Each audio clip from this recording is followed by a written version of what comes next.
کہ تم پر روزہ فرض نہیں کی گئے بلکہ تم سے پہلے گزارنے والے لوگوں پر بھی اسی طرح فرض تھا، البتہ ان روزوں کی مقدار اور تعداد مختلف امتوں کے لیے مختلف رہی۔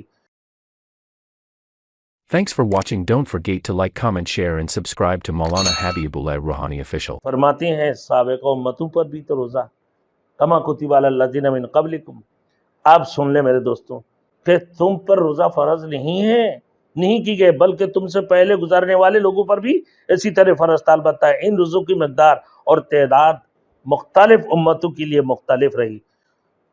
چنانچہ مشہور ہے کہ حضرت آدم علیہ السلام ایام بیاض یعنی ہر ماہ کی 13، 14، 15 تاریخ کو روزہ رکھا کرتے تھے،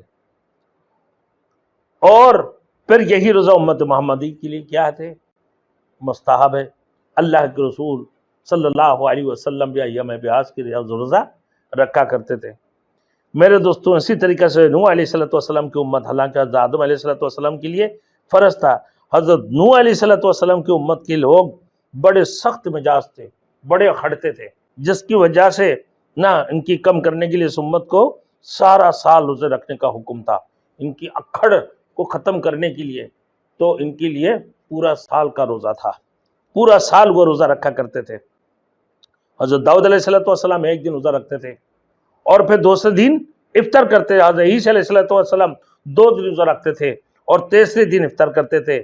اس امت کے آخر زمان کے لیے اللہ تعالیٰ نے سال بھر میں ایک ماہ کی روزہ 29 یا 30 فرض کیا ہے۔ ان